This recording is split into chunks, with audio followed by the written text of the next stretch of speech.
Estamos na área. Saudações a todos. Perdoe o atraso. Vou chamar o Bruno aqui já.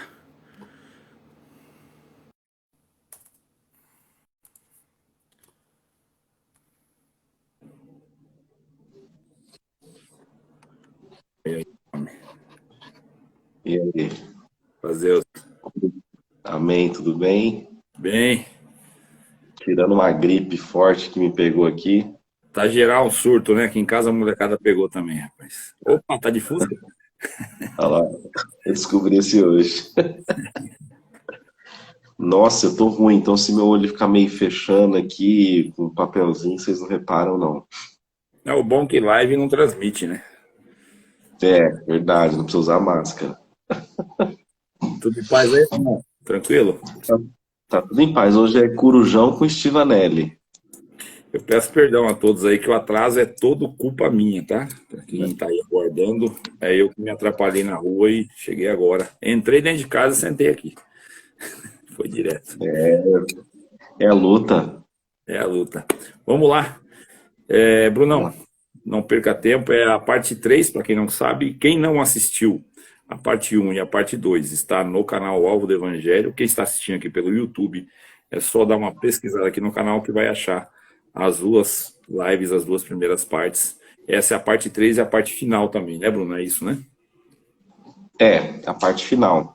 Tem muito assunto que ficou faltando, mas resumir 2022 anos em 3 horas, assim, não é uma coisa muito fácil, né? Mas eu acho que um suporte básico para que as pessoas possam pesquisar tá bem completo, Edu. Eu acho que para quem gosta de aprender, tá bom. Não é nada polêmico, mas para aprendizagem eu acho muito bom, muito bacana. Eu acredito que abre muita mente, viu, Bruno? Perdão. O conhecimento que você entregou nas duas primeiras e o que eu acredito que você vai entregar hoje abre muito a mente das pessoas a entender as origens, o porquê dos porquês, né? E deixar de venerar algumas coisas, entender outras e sofrer menos por outras. A dimensão do conhecimento é muito top, né? Porque ela te liberta, né? Cada vez que você aprende, é show. Liberta, liberta. Bom, vamos adiante para gente para conseguir terminar antes das 3. É isso. Vamos lá. Ou na outra live, o pessoal falando que a gente estava com cara de cansado, eu vi uns comentários lá. A gente tá envelhecendo, né, Edu? Não, eu já envelheci e assim, eu trabalho mais do que eu aguento trabalhar e ganho muito menos do que eu preciso. Então, é sempre ter correndo atrás, é canseiro o tempo todo. É, os irmãos perdoam a gente fazendo tarde da noite, enfim. Mas vamos tentar trazer o melhor possível. Manda bala. Bom, a gente fez um overview, né, um apanhado geral, desde da morte dos apóstolos, discípulos apóstolos, e aí nós falamos do período patrístico, né? Trazendo um resumo geral da live 1 e 2, existem pessoas muito importantes como Clemente de Roma. Clemente de Roma, ele conheceu, inclusive, o apóstolo Paulo, e dizem, e aí vocês podem pesquisar, que ele é autor da carta aos Hebreus. Tá? Então eu trago essa primeira polêmica aí no começo da live. Se vocês pesquisarem, algumas linhas vão defender que Clemente de Roma, um dos patrísticos, né, um dos patriarcas, ele foi o autor da carta aos Hebreus. Inácio de Antioquia, Justino e principalmente Agostinho de Hipona. Eu cometi propositalmente, eu diria até uma falha, de não citar alguns nomes por conta do nosso período pequeno, mas eu colocaria esses que eu acabei de comentar e acrescentaria Atanásio como os principais patriarcas após a morte dos apóstolos, né?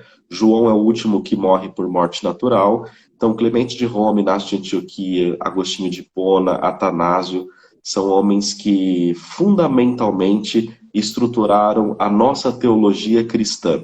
Homens que pensaram naquilo que Paulo deixou, Pedro deixou e principalmente Jesus Cristo deixou. Nós passamos na segunda parte, na história da igreja, parte 2, nós transitamos ali na reforma, né, de Lutero para frente, e nós também passamos um pouco pelo período do racionalismo, né, quando nasce para o mundo um grande filósofo chamado René Descartes, ou René Descartes. Ele traz aquela frase, né, penso, logo existo. Então, tudo era razão, a igreja começa a pensar de forma racional. Os teólogos que vivem nesse período tentam trazer para a igreja uma teologia racionalizada também, porque a teologia e a igreja, ela foi se adaptando com o mundo, tentando se adaptar com a modernidade, né? Não só a igreja católica, mas as igrejas protestantes também. E a gente vai perceber isso, principalmente agora na história da igreja, parte 3. Depois do período da racionalidade, da filosofia da razão, onde Immanuel Kant aparece, René Descartes aparece, a igreja procura coisas tangíveis, procura ciência, nós encaramos um período da Revolução Industrial. A Revolução Industrial, Edu, ela pensa assim, não existia luz elétrica, agora existe luz elétrica. O que isso impactou a igreja? Os milagres, a vida dentro da Bíblia, ela já não fazia tanto sentido. Então houve, dentro desse período, dentro da Revolução Industrial, a esperança por um amanhã cheio de tecnologia, a longevidade abraçando a humanidade, a questão da fé ela foi se apagando, houve um esfriamento na Europa, um esfriamento muito grande. Após a Revolução Industrial, anos depois, um homem escreve uma teoria chamada Teoria da Evolução, chamado Charles Darwin, mais ou menos em 1859.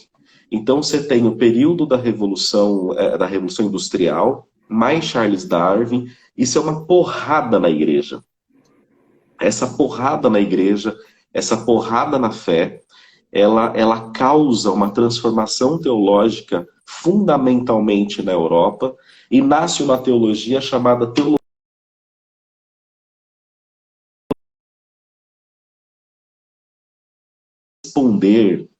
tentando responder porque a teologia ela nasce para defender a igreja. Igual o Justino, ele é conhecido como apologeta, né? Faz a apologética da fé. Justino fez isso lá no passado. A teologia liberal ela tenta fazer uma apologética para aquele período. Só que ela dá uma tropeçada, Edu. O que acontece com a teologia liberal? Ela fala que Jesus não é Deus. Jesus é a emanação de Deus. A teologia liberal vai falar que aquela multiplicação dos pães e dos peixes não foi literal.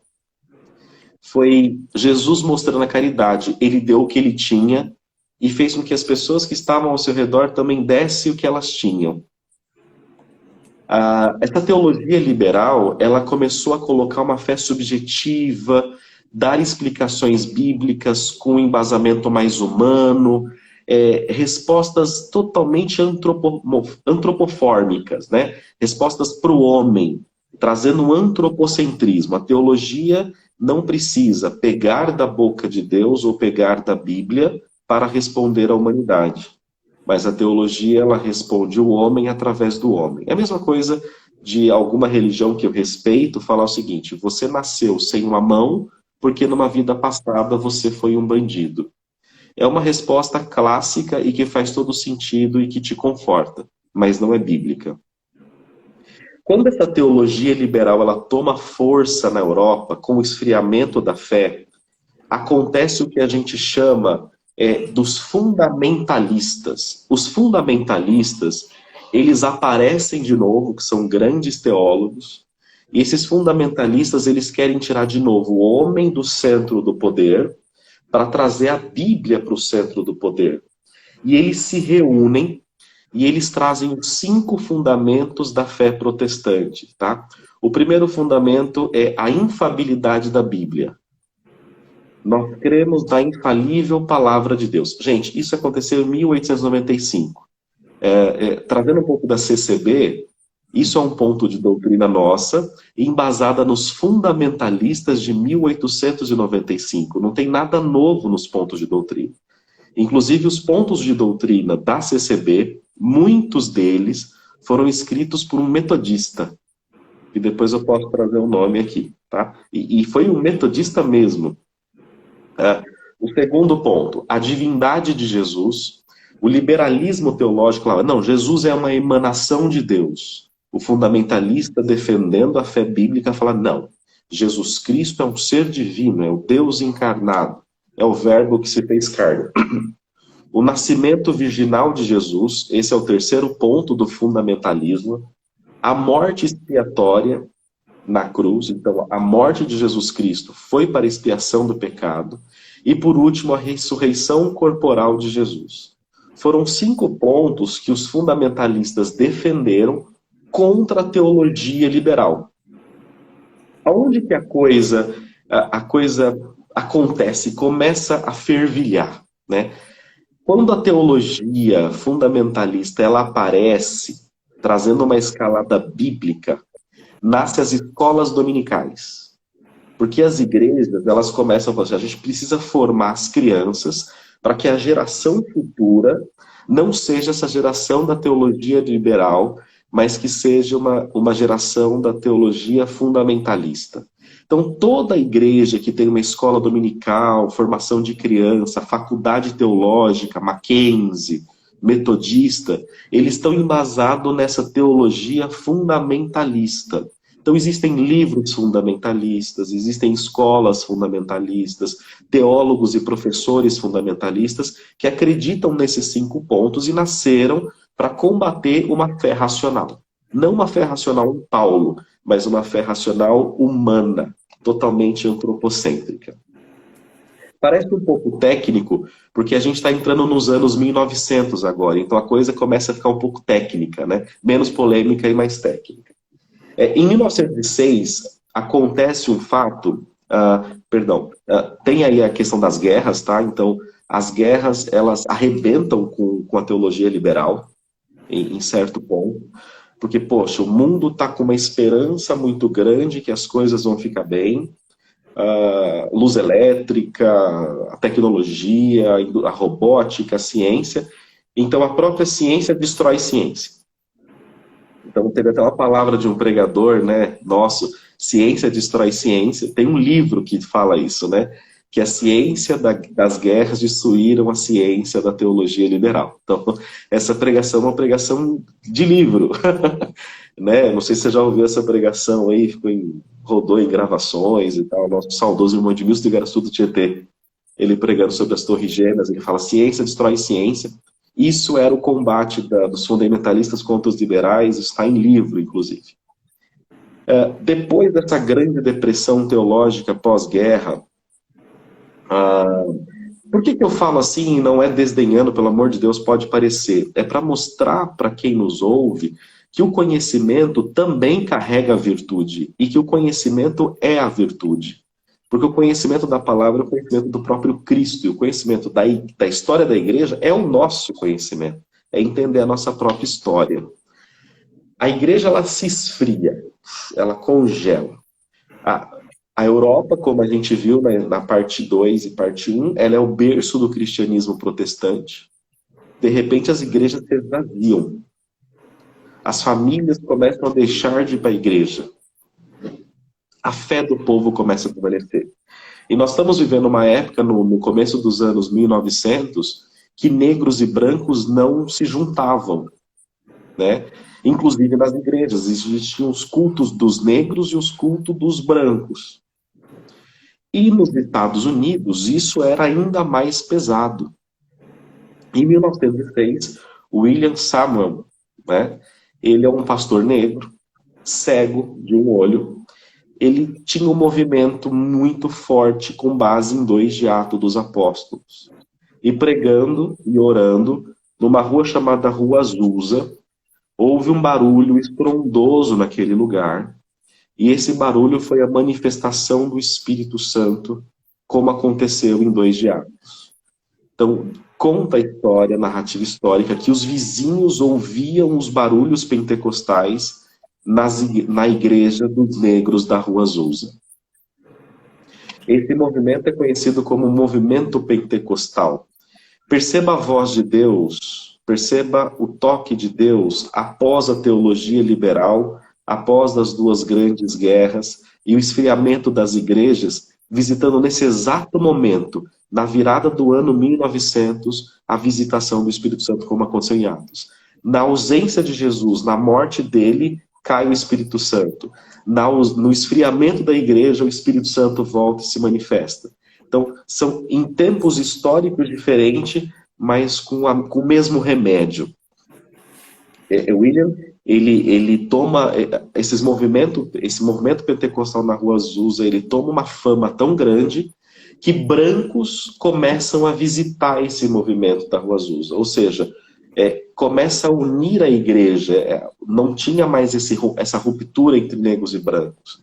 E nessa igreja, ela foi visitada por um homem chamado Daniel Berg, por um homem chamado Württemberg, homem chamado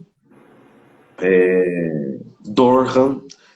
Esse Durham foi mentor de Luiz Franciscon. Luiz Franciscon comeu teologia das mãos desse homem chamado William Durham. Isso é muito importante entender quem foi William Durham.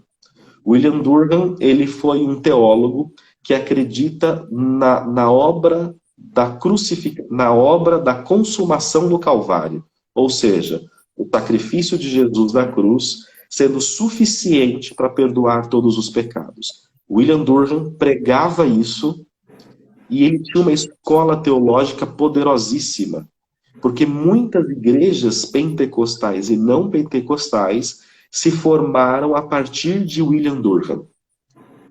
Inclusive, um dos principais alunos dele, um italiano residindo ali em Chicago, nos Estados Unidos, chamado Luiz Franciscon, um grande evangelista que fundou dezenas de igrejas. Né?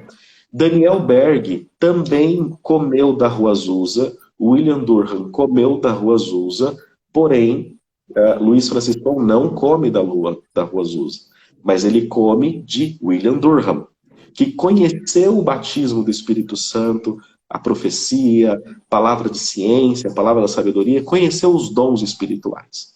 Bom, estou dando as engasgadas que vocês vão perdoando hoje, tá? É importante entender que existia a Igreja Católica numa linha de tempo, a Reforma em 1517, a Igreja Anglicana em 1534, a Igreja Luterana aqui embaixo em 1520, da Anglicana nasce a Metodista em 1738, aqui embaixo, direto da Reforma, em 1536, as Reformadas Calvinistas, que aí gera duas setinhas assim, Edu. Uma setinha para cima, em 1560, a Presbiteriana, e uma setinha para baixo, os Batistas, em 1607. Então você tem uma linha reformada que vem para luteranos e calvinistas, e uma linha reformada que vai para cima para anglicanos e metodistas presbiterianos. William Durham na linha de cima, no meio você tem Ellen White, dentro do Adventismo, você tem os mormonitas, as ideias mormonitas surgindo, você tem John Simon vindo com uma teologia da renovação, você tem muito pensador teológico falando, esse movimento pentecostal está muito bonito, a gente precisa sair pregando de novo, o Espírito Santo reavivou a gente, precisa sair falando do Evangelho. Então, no início dos anos 1900, você tem toda essa teologia tradicional, como eu comentei agora, né? Anglicanos, metodistas, calvinistas reformados, a escola arminiana, batistas, presbiterianos, luteranos, igrejas desde 1500 e pouco, 1600 e pouco, que se perduraram ao longo do tempo. Então, se você me perguntar aqui, quais são as igrejas mais velhas, mais tradicionais, e nós que nascemos há pouco tempo e fomos criados dentro de uma denominação, a gente não faz ideia que, por exemplo, uma batista é desde 1607. Que os batistas, eles existem 100 anos depois do descobrimento do Brasil. Que os metodistas existem desde 1738. E que essas igrejas mais antigas têm uma teologia muito mais experimentada, já foram muito mais questionados, muito mais testados do que a gente. E que igrejas de 100 anos são bebezinhos. Uma igreja luterana está desde 1517. Eles têm 500 anos, né? E existe uma soberba nas igrejas pentecostais e principalmente nas igrejas neopentecostais, achando que descobriram a teologia. Mas esses homens pensam Bíblia, pregam, profetizam, oram, morrem há 500 e poucos anos. Então, o conhecimento da história da igreja, ele desendeusa, olha eu inventando palavras aqui, tá? Eu não encontrei uma, Edu. Ele desendeusa líderes que criaram Edir Macedo, que criou a igreja semana passada. Valdomiro Santiago criou a igreja semana passada, com todo respeito. Luiz Franciscon, que há 100 anos criou uma igreja. Daniel Berg.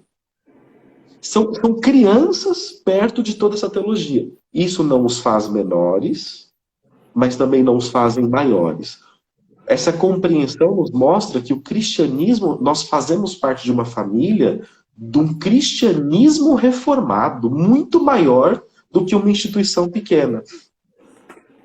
Bom, temos essas tríades aí, esses galhos aí que eu comentei, depois eu posso até repetir, né, esse galho. Talvez os seus comentaristas do YouTube, eles me corrigem muito, né? Eu erro nas datas às vezes aí e tal, né?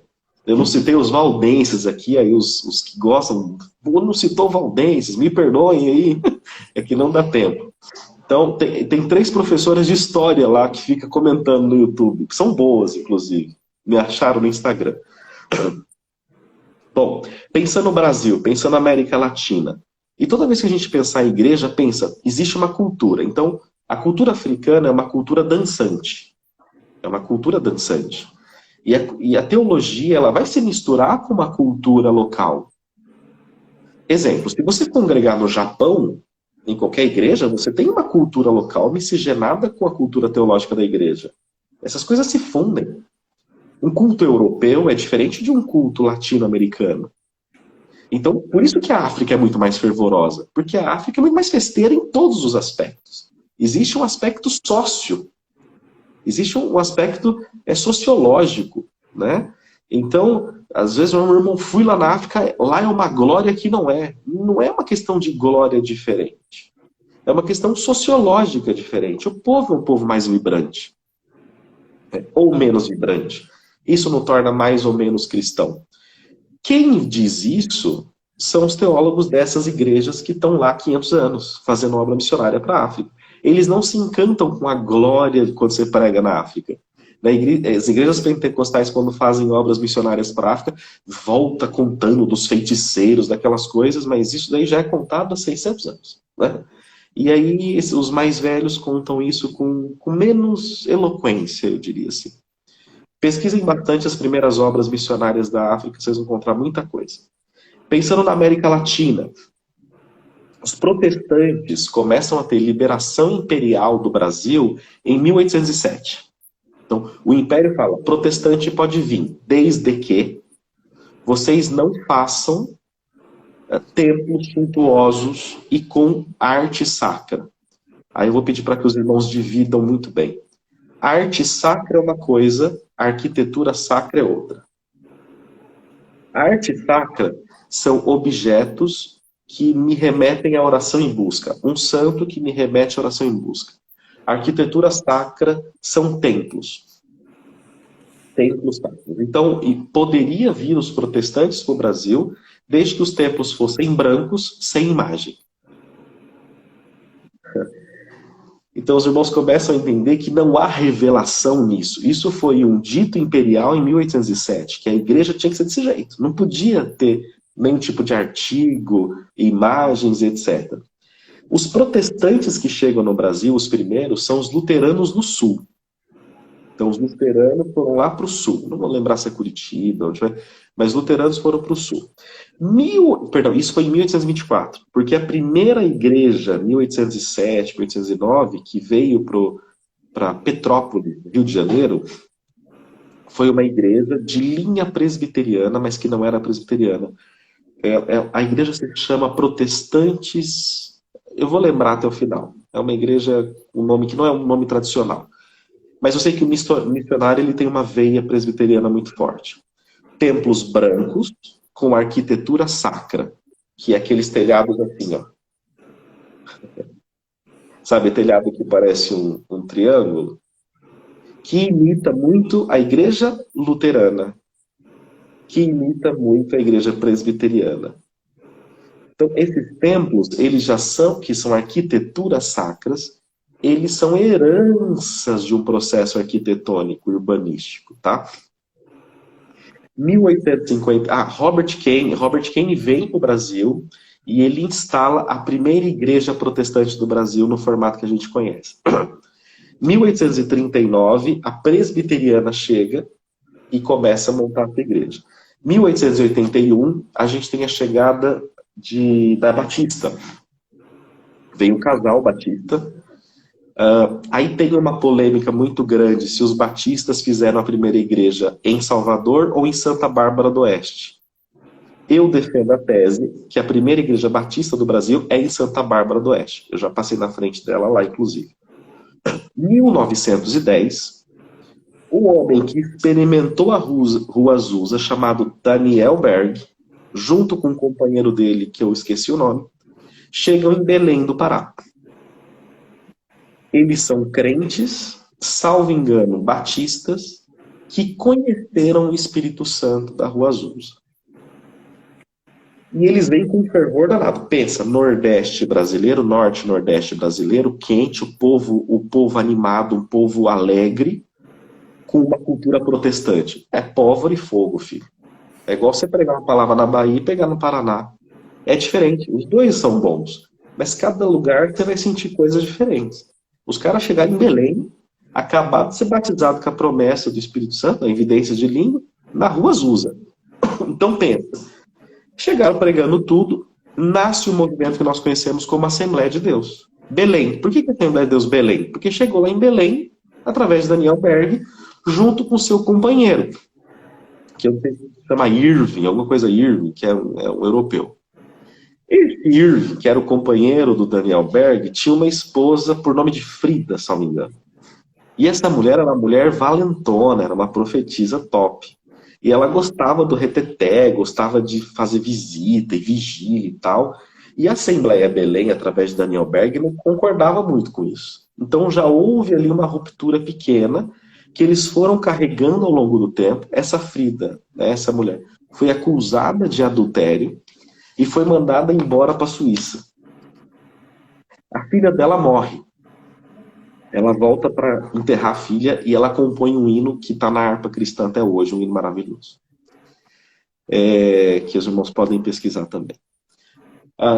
Quando essa ruptura acontece, ela vai ser sentida aqui em 1960, 1950, com Paulo Catalão, que aí tem aquele rompimento, né? Madureira, presidida por Manuel Ferreira, que hoje tem o Abner Ferreira, o Samuel Ferreira, e a Belém, que está lá no Nordeste, presidida pelo irmão acho que José Carlos, João Carlos, é um homem muito sério, inclusive, a Assembleia de Deus é uma igreja seríssima, que está lá até hoje.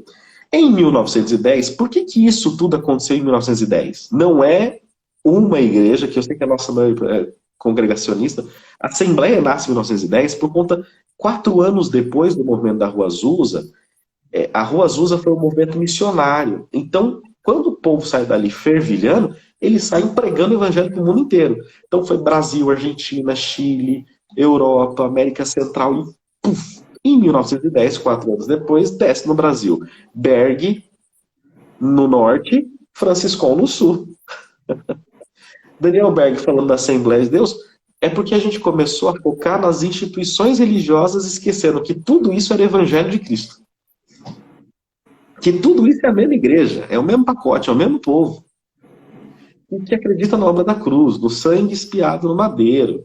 Mas aí começou a institucionalizar, né? Luiz Franciscão pregando aqui embaixo no sul, ele não dá o nome de congregação cristã no Brasil, tanto que a porta das igrejas era escrita em nome do Senhor Jesus, não era congregação cristã no Brasil. Daniel Berg, ele dá o nome de Assembleia de Deus, e hoje a Assembleia de Deus é a maior igreja pentecostal do mundo, né? É a maior de todas, porque ganhou em muita escala, eles têm uma evangelização muito forte, e o pentecostalismo em áreas periféricas cresceu demais. Luiz Franciscon pregando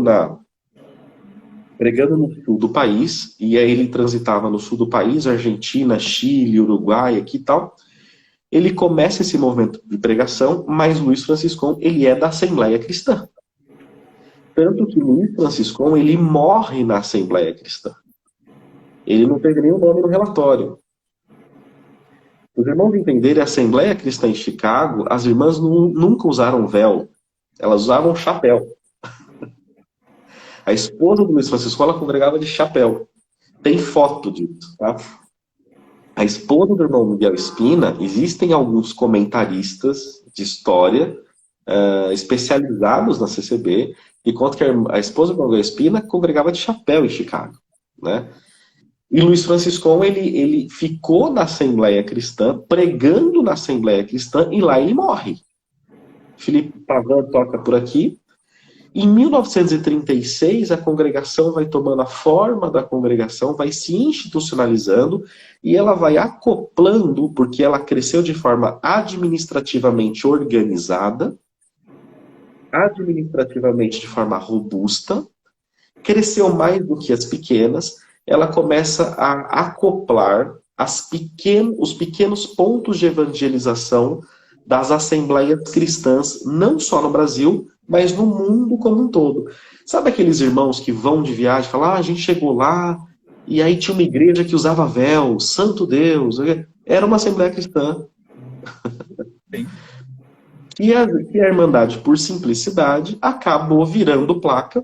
Os irmãos falam com orgulho, viramos a placa, como se houvesse mérito nisso.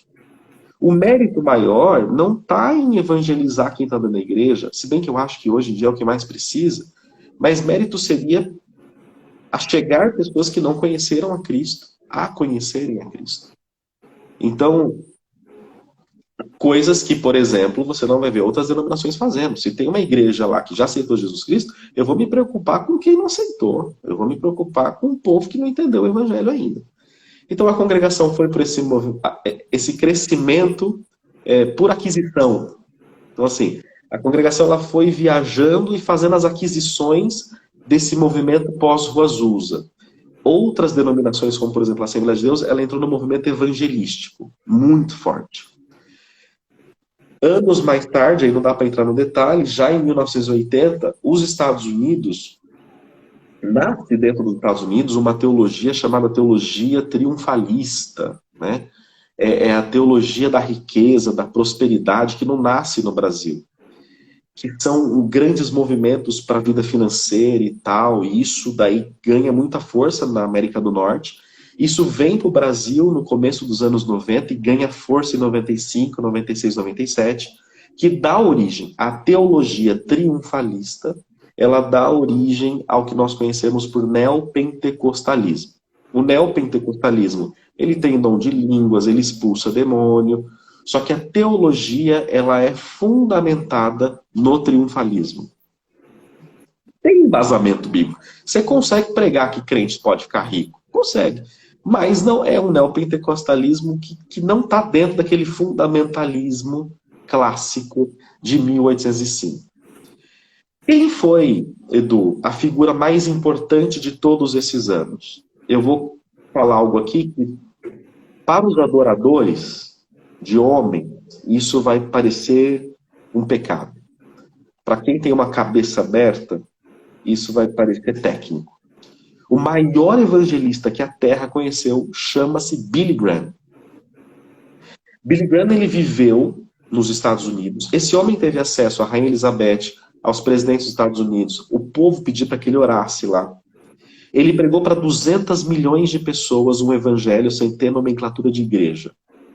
3 milhões de pessoas, através das pregações de Billy Graham, se dobraram ao evangelho e aceitaram a obra da cruz. Ele converteu, através da boca dele, foram convertidas mais almas do que nas pregações de Pedro, por exemplo. né? Billy Graham foi um homem completamente devoto ao evangelho. Ele viveu o evangelho. Ele pregou no Maracanã, aqui. A pregação dele era a coisa mais simples do mundo. Ele só falava de Jesus Cristo. Tamanha simplicidade arrebatava as multidões. Porque as pregações se tornaram muito difíceis, muito complexas.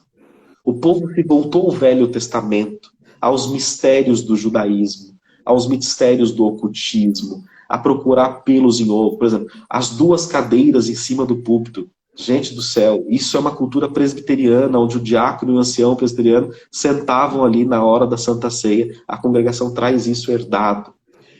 Existe sim na maçonaria duas cadeiras que ficam os dois olhos diante do grão 33 que presidiu. Enfim, tem toda uma polêmica em torno disso, mas toda essa arquitetura sacra, ela é uma herança presbiteriana e com muita força nas igrejas luteranas. Basta você ver as arquiteturas sacras. Bom, enfim, não é crítica, não é ponto, é entender que nós somos a continuidade da pregação de um evangelho que vem sendo proferido desde a morte de João, aquele João da ilha de Patmos. As igrejas neopentecostais, elas deram lugar às igrejas tecnológicas.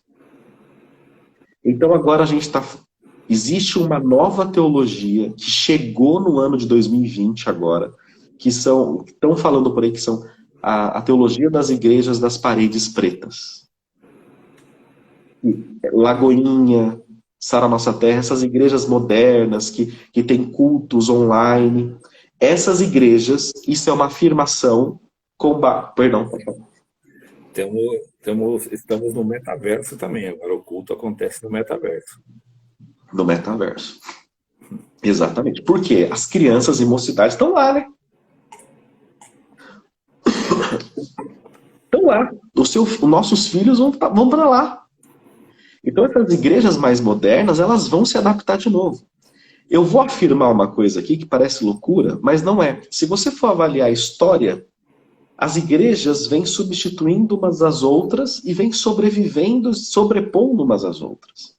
Essas igrejas estão ganhando, você vê um David Leonardo, por mais pregador coaching pop que ele seja, e eu não gosto dessa pregação pop, é um cara que está evangelizando muita gente, tem muita gente falando de Jesus por conta da pregação pop.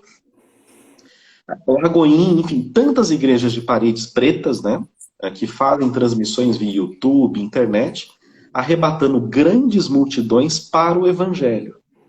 Essas igrejas tendem a tomar lugar de igrejas tradicionais e conservadoras num médio prazo.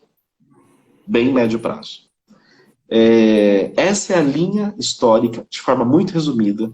Não comentei aqui sobre o adventismo, não dá. Inclusive, eu vou começar o curso de teologia agora, a nossa turma começa dia 16 de maio.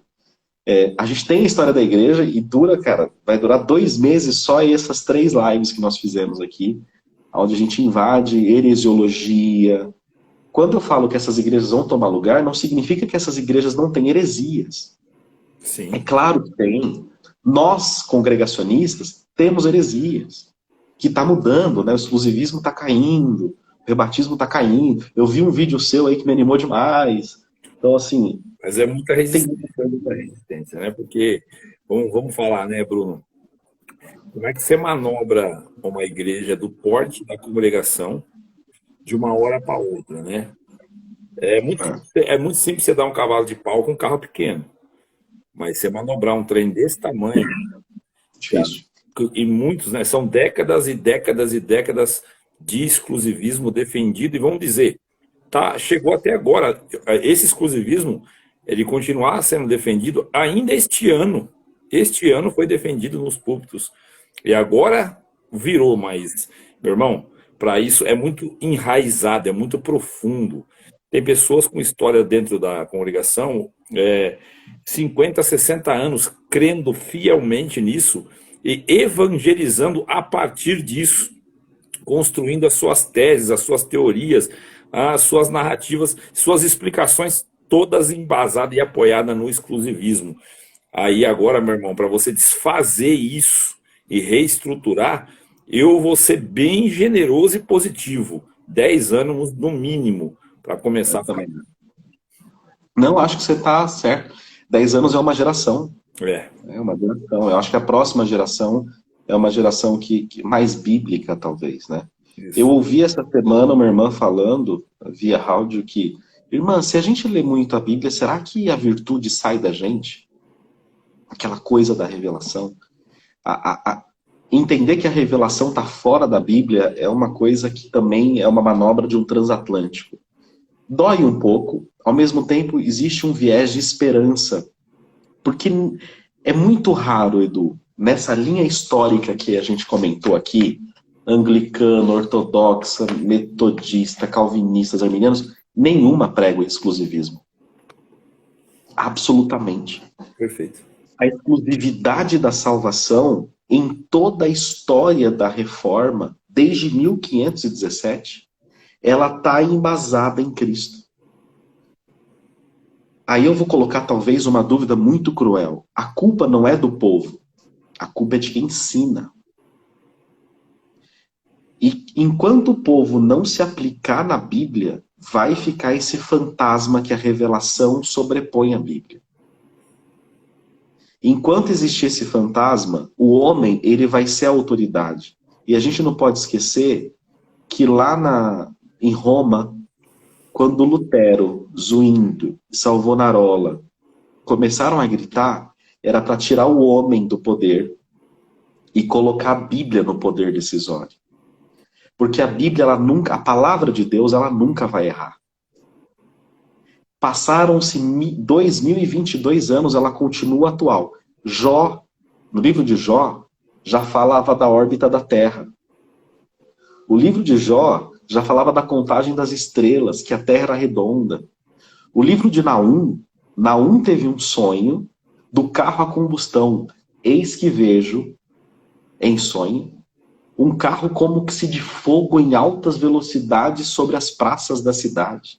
A Bíblia ela é tão atual, e tão atual, e tão atual, mas se a gente conectar tudo a revelações humanas, essas revelações podem falhar.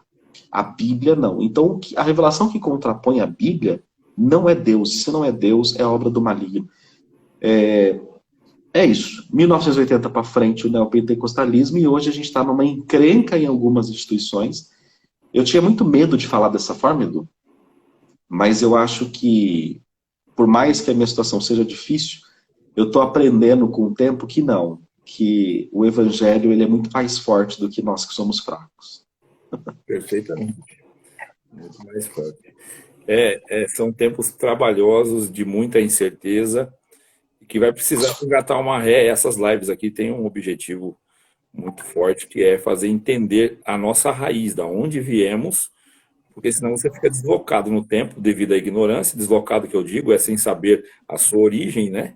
Então você fica sem uma bússola, da onde vim, para saber para onde eu vou. Então, só esse esclarecimento você sintetizou ao máximo aí, para deixar dentro de 3 horinhas, mas ajudou muita gente a entender. Rapaz, você não tem ideia, porque endeusava o trem, né? Sacramento, é isso, era aquela idolatria em cima de coisas que não tem valor agregado nenhum. Sobre isso tudo fica mais fácil a pregação do evangelho no sentido, Bruno, de combater o culto à relíquia de algumas coisas, sabe? Idolatrar algumas coisas, até o rito é idolatrado, a tribuna é idolatrada, o terno é idolatrado. Aí vai chegar no véu, infelizmente, ainda a defesa de que é ponto doutrinário ainda prevalece, sabe? Mas eu até não insisto muito nisso, porque usar e não usar não altera em nada. Não tem problema nenhum. Nenhum. Então, não é uma coisa que eu fico mirando. Causa mais problema do que se eu deixar quieto. Então, para mim, É igual açafrão no arroz. Açafrão no arroz, gente, para só mim muda a não cor. faz diferença nenhuma. Só muda a cor. Só muda a cor do arroz. Muda de cor, cara. Tá branco ou preto se você tirar. Então, mas agora, existe uma necessidade urgente de explicar que o Evangelho de Jesus ele não está preso a esses ritos, a um templo, há um modelo de roupa, há uma liturgia de culto. Ah, não, lá tem três, lá tem ordem, decência, lá separa-se o homem da mulher, né? A gente sabe que veio lá do judaísmo isso. Ah, os hinos, né? Sacramentados são tão bonitos, não veio de nós. Gente, exatamente. Os nossos hinos, 168 do Inário 4. O hino 168, que não é mais 168, Edu, nossa, eu tô enferrujado. Aquele hino da oração em nome do nosso Redentor, oramos. Esse hino é um hino inglês chamado Amazing Grace, escrito por John Newton. E é muito linda essa história. John Newton estava num navio de escravos, vindo da África para a América do Norte. E aí os escravos sussurravam. E sussurravam desse jeito assim, ó.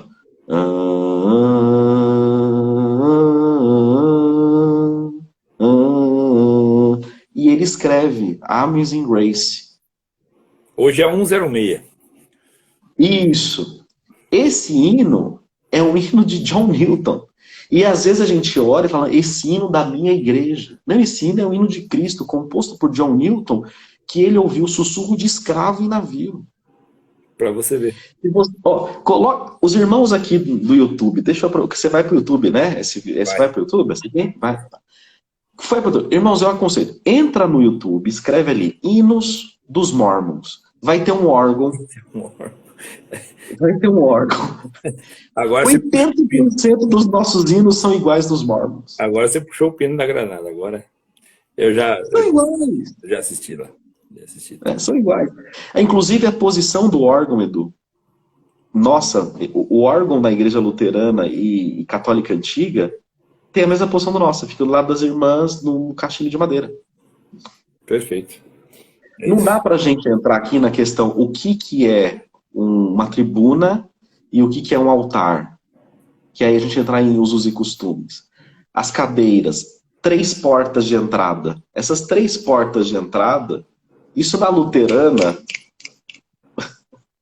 é mais velho do que bolo de fubá.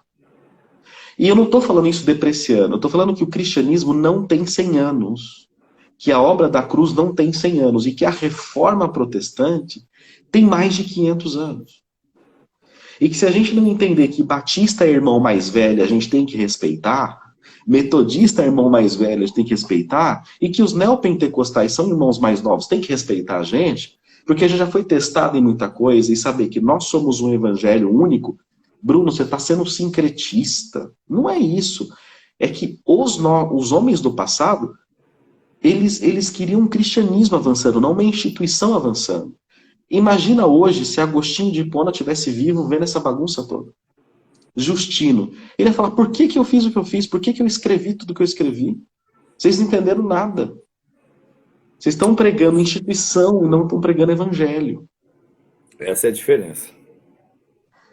Enquanto o nome da igreja for maior do que o nome de Jesus Cristo, porque você vê nome, Assembleia Mundial do Poder de Deus, Congregação, aí você vai para você achar o nome de Jesus, é lá no final da igreja, você tem que estar perto, porque tem igreja aqui tão grande que o nome de Jesus ele quase você não vê. Mas a fachada da igreja, Congregação Mundial Universal.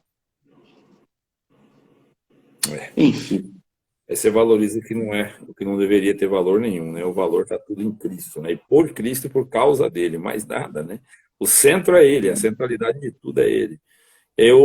Infelizmente, eu ouvi o irmão dizendo que enquanto debatia com um pai de santo no terreiro, ele perguntou, da onde você vem? Eu venho da Congregação Cristã no Brasil. Rapaz do céu. Foi difícil de eu acreditar no que ele contou após isso, sabe? Que o adversário respeitou o nome da igreja.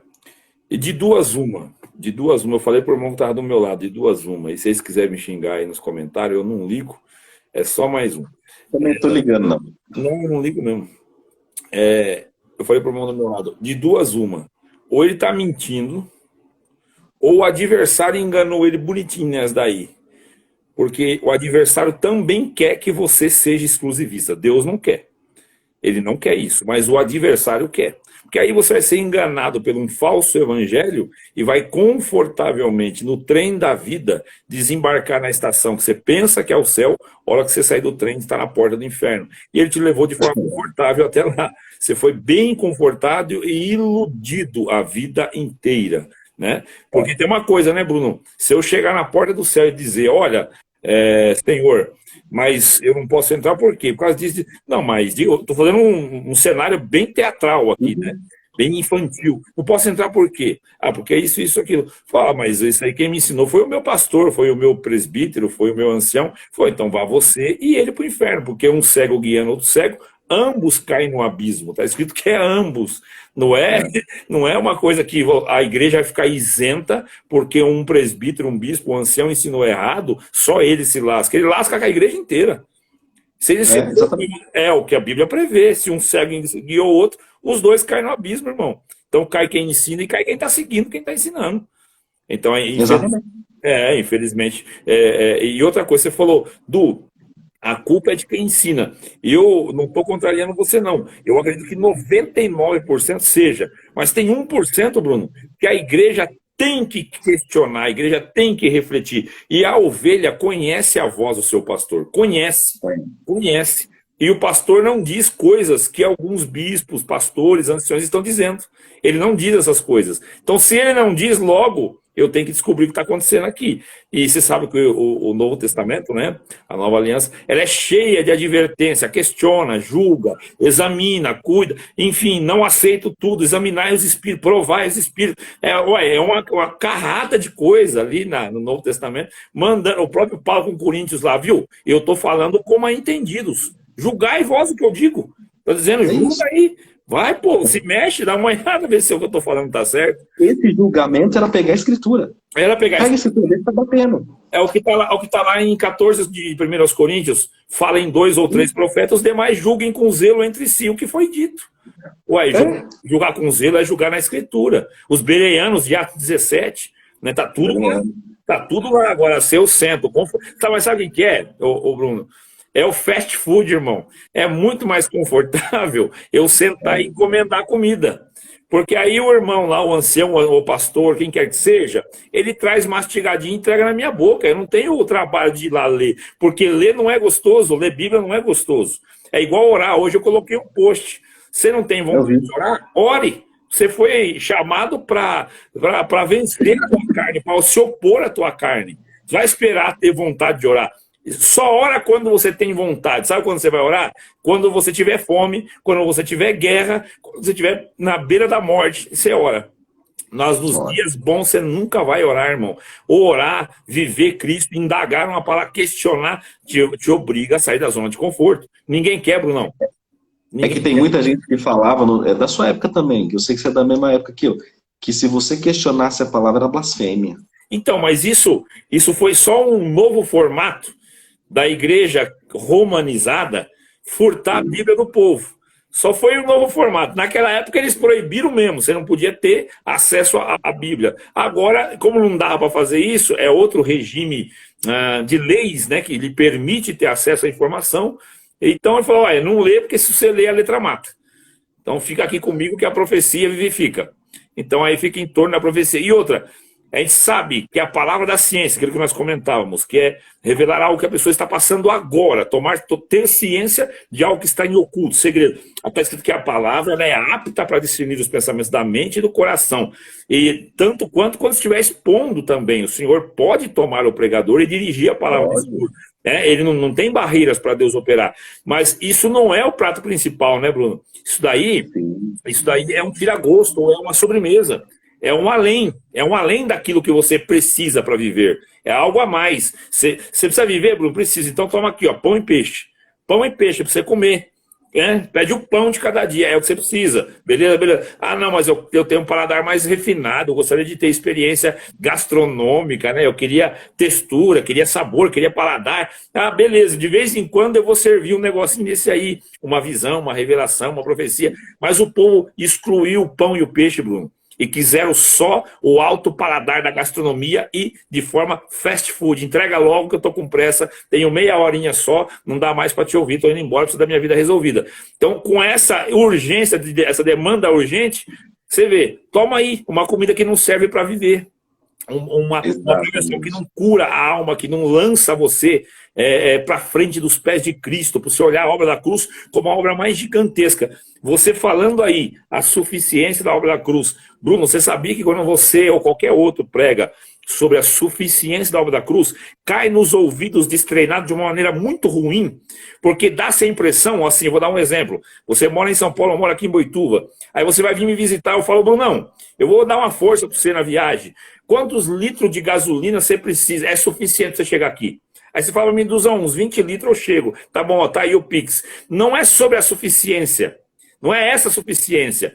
Porque aí é o suficiente para você chegar aqui. É o que você precisa, é o que alcança. Na verdade, a única obra com suficiência de qualidade e de aceitação perante o Pai é a da cruz, né? Então a suficiência não é a suficiência. Ah, porque o que precisou ele cobriu.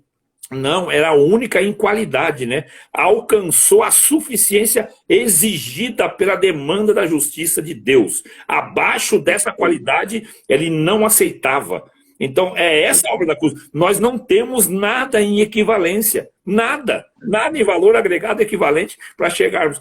Mas aí é isso, Brunão. Aí perde-se a centralidade do evangelho, porque precisa cuidar das urgências dessa vida passageira.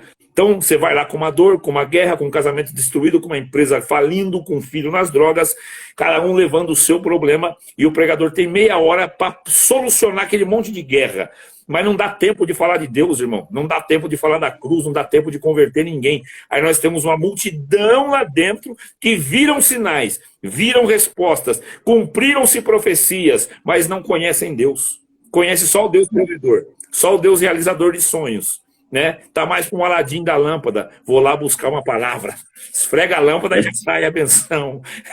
Irmão. Você foi muito bem. Eu tenho um hino que é antigo também, que eu não sei qual que é o agora, que é Creio nas promessas do Senhor. Sei. Não lembro o número. Eu também não. Era 410, eu acho, antigamente. Se você perguntasse para o moço que cantou, a criança que cantou, que promessa é essa? Provavelmente ele ia falar faculdade, casa, casamento, tal, que podem ser promessas. Mas a promessa bíblica não é essa. Não é essa. Ah, Bruno, mas é só a cruz. Não, não é só a cruz. Existe um monte de mandamento dado por Jesus no Evangelho. Existem dezenas de recomendações dentro do Evangelho. Existem caminhos para a prosperidade da nossa vida dentro do Evangelho. Existem tudo está dentro do Evangelho. Edu, eu vou te levantar um ponto. Depois daquela nossa live Consequência do Pecado, eu vi uma coisa que tem muito isso que você falou. Tem pessoas que quando você fala o sacrifício da cruz, a expiação é universal, que é um termo arminiano, as pessoas se incomodam com o perdão. Como que eu tô firme e aquele cara ou aquela mulher que fez cagada tem o mesmo acesso que eu? As pessoas se incomodam com o perdão. Enquanto os patriarcas choravam por ver o perdão no outro e desejavam o perdão para o outro, a minha salvação, ela serve como palco para o meu próprio ego. A exclusão de pessoas, porque tem um irmão chamado Fabrício, eu vou fazer uma menção honrosa para ele aqui, e eu convivi com ele pouco tempo, hoje ele está na Alemanha, um cooperador de jovens. Eu falo com ele de vez em quando. Isso, o Fabrício era muito próximo da gente. E ele orava muito bonito, não sei se ele ora igual ainda, ele dobrava o joelho, ele orava assim, Senhor, Tu és um Deus temido porque Tu és um Deus do perdão. Porque o inferno, essa palavra é odiada. Ele falava isso, ele orava assim, eu nem prestava atenção nas pregações depois. Eu ficava matutando naquela oração que ele fazia. Eu não sei se ele ora assim ainda. Mas eu falo, Deus é temido porque é o Deus do perdão. Porque imagina, num ambiente de acusação, alguém chega e fala, não, tá tudo certo. Todas as armas caem. Só que tem gente que se incomoda do perdão. Tem gente que se incomoda de ver um pecador falando de Cristo, por exemplo. Mas e aí, como é que a gente resolve o Pai Nosso com essa questão, né? Você só é Pois é. Você só é perdoado quando você perdoa. Esse ponto, Brunão, Boa. Deus me deu condições de exortar um dia, porque eu entendi que falando do perdão, sobre essa questão do Pai Nosso, a moralidade das pessoas ainda conseguia conviver com isso. Mas aí eu subi um degrau e falei, não, mas essa questão não é quando é só pessoal. Digamos que eu ofenda o Bruno, ou o Bruno me ofenda, e nós se indispomos. Então eu só vou ter perdão assim que eu perdoar o Bruno também, ou o Bruno me perdoar. Então nós vamos acessar o perdão novamente de Deus, já que é para perdoar conforme nós perdoamos. Falei, não, mas às vezes você olha para o lado e encontra um irmão que dentro dos teus valores morais, ele não pode ser perdoado. Porque você olha o que ele fez, você o condena. Fala, não, eu estou do lado de cá, firme, resistindo, dentro disso, pauta todas as suas qualidades em detrimento da dele. E aí fala, não, esse não pode ser perdoado. Se ele entrar no céu, ô louco, de que valeu o meu sacrifício? Você esquece que seu sacrifício não vale nada para a salvação. E ainda se condena quando eu olho, digamos, moralmente para você e digo, não, o Bruno não tem salvação, porque eu não concordo com o que ele fez. Acontece que nessa hora eu perco o meu perdão. Eu não tenho acesso ao meu perdão. E você, Bruno, não me ofendeu pessoalmente. A tua ofensa não é comigo, não tem nada comigo. Só que moralmente eu olho para você e acho que você não está enquadrado mais no perdão. E eu estou enquadrado porque eu não cometi tal coisa. Mas aí é o que Cristo falou lá, o Bruno, naquela questão do adultério mental, né? Ele falou, viu, vocês estão aí vocês estão julgando os outros, e eu estou dizendo logo, aquele que olharem só em pensamento desejou a mulher alheia, eu digo que você já adulterou, porque os caras não cometiam o ato físico, mas viajava aqui no erotismo da mente, se debruçava em pensamentos lascívios e se achava moralmente acima dos outros que caíram em alguma coisa no ato físico. E não era 1 centímetro mais santo do que o outro. E o senhor falou, viu, vocês estão tudo no mesmo balaio. Se eu passar a justiça aqui, é inferno para todo mundo. Todo mundo desce para o inferno por justiça. E é isso, Brunão. Por nós não termos... Essa do Pai Nosso foi forte, hein? Essa daí eu nunca tinha pensado assim. Só é perdoado quem perdoa. Perdoa assim como perdoamos os nossos devedores. Ou seja, o perdão de Cristo está condicionado a você estender o perdão. Mateus, acho que é 18, né? Mateus 18, que ele chama aquela história do rei, que tinha um cara que devia uma... Não é isso?